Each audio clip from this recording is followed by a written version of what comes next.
Hello everyone, welcome to Abhishek academics. मेरा नाम है अभिषेक गुप्ता और आज की इस वीडियो में मैं आपको लाइन बाय लाइन एक्सप्लेन करूंगा यूपी बोर्ड क्लास 12th की poem number 4 an elegy written in a country churchyard को, जिसको कंपोज किया है थॉमस ग्रे ने। साथ ही साथ हम डिस्कस करेंगे पोएम में यूज़ हुए डिफ़िकल्ट वर्ड्स के बारे में और वीडियो के एंड में मैं आपको बताऊंगा इस पोएम की एक शॉर्ट समरी। पोएम के सेंट्रल आइडिया और एक्सप्लेनेशन के लिए लिंक मैंने डिस्क्रिप्शन बॉक्स में दे दिया है।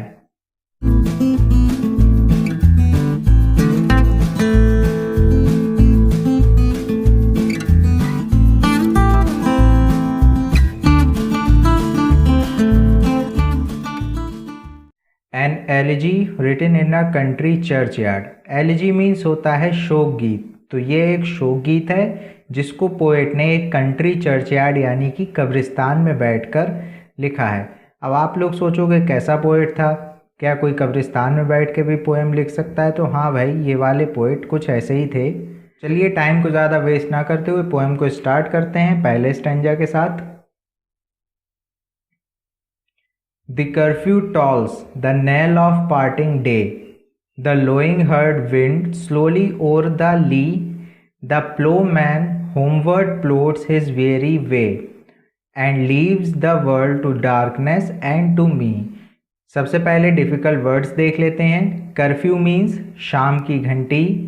टॉल्स मीन्स धीरे धीरे कुछ समय तक बजाना। नेल मीन्स समाप्ति या मृत्यु के समय जो घंटी बजाई जाती है वो। पार्टिंग डे मीन्स दिन का अंत। लोइंग हर्ड मीन्स रंभाते हुए पशुओं का झुंड यानी शोर मचाते हुए पशुओं का झुंड। ली मीन्स चारागाह, जहाँ जानवरों को चराने के लिए ले जाते हैं। प्लोमैन मीन्स किसान। होमवर्ड घर की तरफ। प्लोड्स धीरे धीरे चलता है। एंड वेरी मीन्स होता है थका हुआ। The curfew tolls the knell of parting day.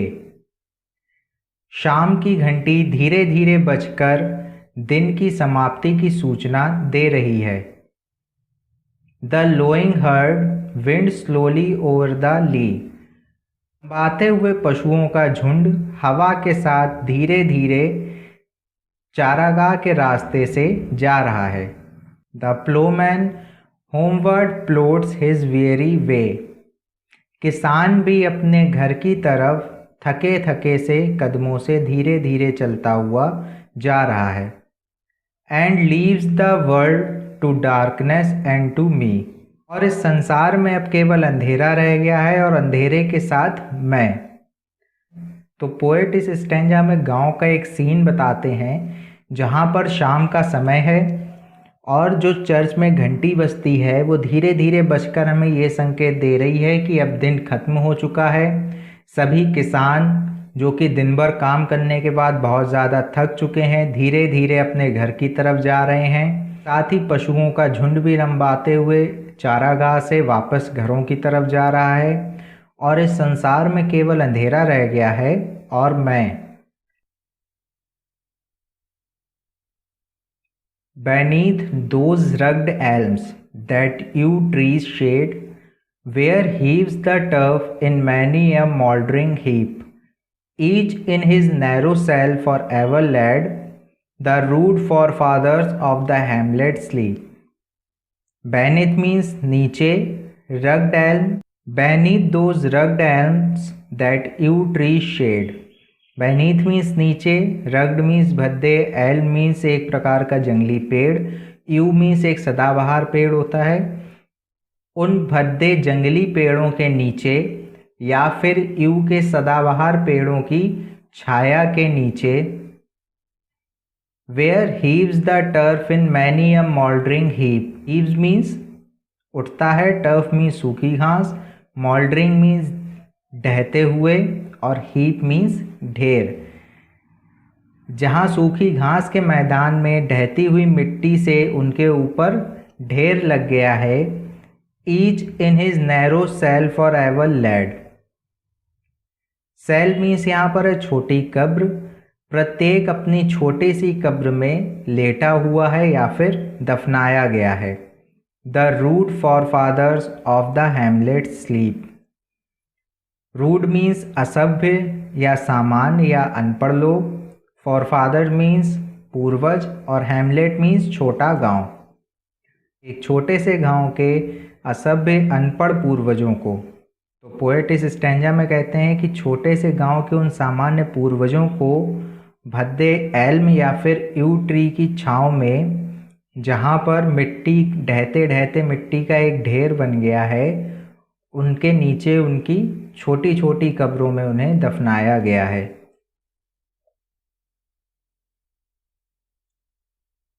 The breezy call of incense breathing मॉन, the swallow twittering from the straw-billed shade, the cock's shrill clarion, or the echoing horn, no more shall rouse them from their lowly bed. The breezy call of incense breathing मॉन का मतलब सुबह की ठंडी सुगंधित हवा। The swallow twittering, swallow एक पक्षी होता है जिसको हिंदी में अबाबील कहते हैं। अबाबील की चहचहाहट, उसके घास के बने घोंसले से।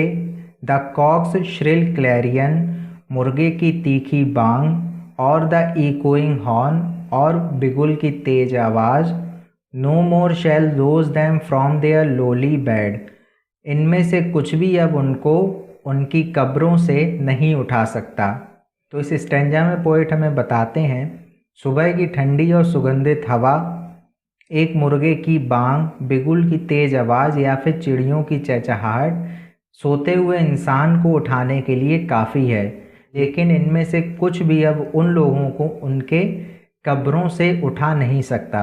अब यहाँ पर किन लोगों की बात हुई है? यहाँ पर बात हुई है उस छोटे से गांव के पूर्वजों की, जो कि अनपढ़ थे, उनका सामान्य सा जीवन था और उनको यू पेड़ की छांव में या फिर एल्म पेड़ के नीचे दफनाया गया है। Let not ambition mock their useful toil, their homely joys and destiny obscure, nor grandeur here with a disdainful smile the short and simple annals of the poor. Ambition means महत्वाकांक्षा, लेकिन यहाँ पर मतलब है महत्वाकांक्षी या फिर अमीर लोगों से। Let not ambition mock their useful toil, toil means होता है कठिन परिश्रम और mock means मजाक उड़ाना। महत्वाकांक्षी लोगों को उनका मजाक उड़ाना नहीं चाहिए। Their homely joys, homely means साधारण, उनकी खुशियाँ साधारण सी थीं। And destiny obscure, destiny means भाग्य और obscure means अस्पष्ट, और उनका भाग्य भी अस्पष्ट था।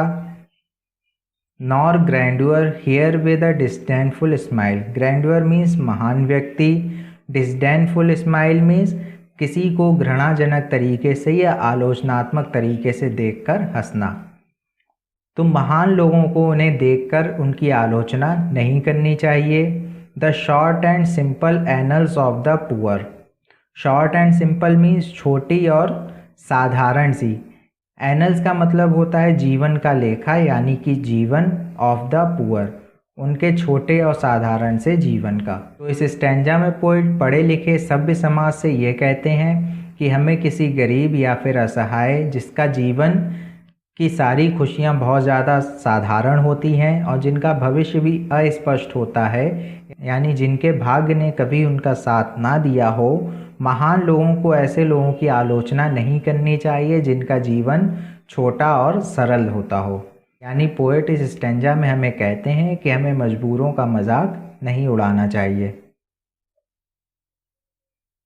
The boast of heraldry, the pomp of power, and all that beauty, all that wealth ever gave, awaits alike the inevitable hour, the paths of glory lead but to the grave. Boast of heraldry का मतलब होता है ऊंचे वंश में पैदा होने का अभिमान, और पॉम्प ऑफ पावर का मीन्स बाहरी आडंबर या फिर दिखावा।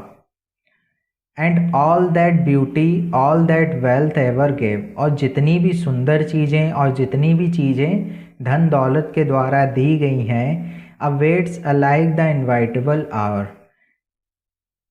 इनका भी अंत एक दिन निश्चित है। इनवाइटेबल आवर मीन्स मृत्यु यानी कि अंत। The paths of glory lead but to the grave, प्रसिद्धि या सम्मान का भी रास्ता ले जाता है लेकिन हमेशा ग्रेव कब्र की ओर यानी मृत्यु की तरफ। पोएट हमें कहते हैं कि हमें ऊंचे वंश में पैदा होने का अभिमान नहीं करना चाहिए, हमको दिखावा नहीं करना चाहिए। सुंदरता या फिर जितनी भी चीज़ें धन दौलत हमको दे सकती है वो सभी मौत के समय नष्ट हो जाएगी, मतलब मृत्यु के बाद ये कुछ भी हमारे साथ नहीं जाएगा। प्रसिद्धि और सम्मान का रास्ता जिसमें चाहे जितनी भी धन दौलत हो वो भी खत्म होता है तो हमेशा जाकर मृत्यु का। तो पोएट हमसे ये कहना चाहते हैं कि भले ही एक सामान्य व्यक्ति का जीवन हो या फिर किसी ऊंचे वंश में पैदा हुए व्यक्ति का जीवन हो या फिर जिसके पास खूब धन दौलत हो उसका जीवन हो, इन सभी के जीवन का अंत मृत्यु के साथ ही होना है और हम अपने साथ कुछ भी नहीं ले जाएंगे। जिस तरीके से उस छोटे से गांव के व्यक्ति एक छोटी सी कब्र में लेटे हुए हैं, उसी तरीके से हर व्यक्ति के जीवन का अंत हो जाना है। चलिए अब जान लेते हैं पोएम की शॉर्ट समरी के बारे में कि पोएट हमें इस पोएम में क्या कहना चाहते थे। शाम का समय था, पोएट एक कंट्री के पास में जो चर्चयार्ड था यानी कब्रिस्तान था उसके पास से गुजरते हैं और कुछ पल के लिए रुककर उस कब्रिस्तान में जो दफन लोगों की कब्रें हैं उनको देखने लगते हैं। फिर पोएट कहते हैं कि शाम का समय है, सभी लोग अपने अपने घरों को जा रहे हैं, इस संसार में केवल अब अंधेरा रह गया है और उस अंधेरे भरे संसार में वो खुद रह गए हैं। फिर पोएट कहते हैं कि इन कब्रों में कौन लोग सोए हैं, तो पोएट बताते हैं कि इन कब्रों में जो कब्रें उस कब्रिस्तान में थी उनमें एक छोटे से गांव के कुछ लोग दफन हैं जिनका जीवन बहुत ज़्यादा सिंपल था और उन्होंने अपनी पूरे जीवन में बहुत कठिन परिश्रम किया था। फिर पोएट कहते हैं कि हमें उनके परिश्रम का मजाक नहीं उड़ाना चाहिए, चाहे कोई व्यक्ति कितना भी रईस हो, उसके पास कितनी भी धन दौलत क्यों ना हो, उन सभी का अंत एक ही तरीके से होना है। हर किसी का अंत मृत्यु के साथ ही होता है, चाहे कोई गरीब इंसान हो या फिर कोई धन दौलत वाला अमीर इंसान हो, उनके जीवन का अंत एक छोटे सी कब्र में ही होना है और सभी को वहाँ पर दफना दिया जाएगा। Thank you for watching this video. I hope आपको ये वीडियो पसंद आई होगी और आपको पोएम भी समझ में आ गई होगी। अगर आपको पोएम समझ में आ गई तो इस वीडियो को लाइक करके शेयर कीजिए और इस तरीके की और वीडियोस को देखने के लिए चैनल को सब्सक्राइब कीजिए और मुझे कमेंट करके बताइए आपको ये पोएम कैसी लगी। Thank you.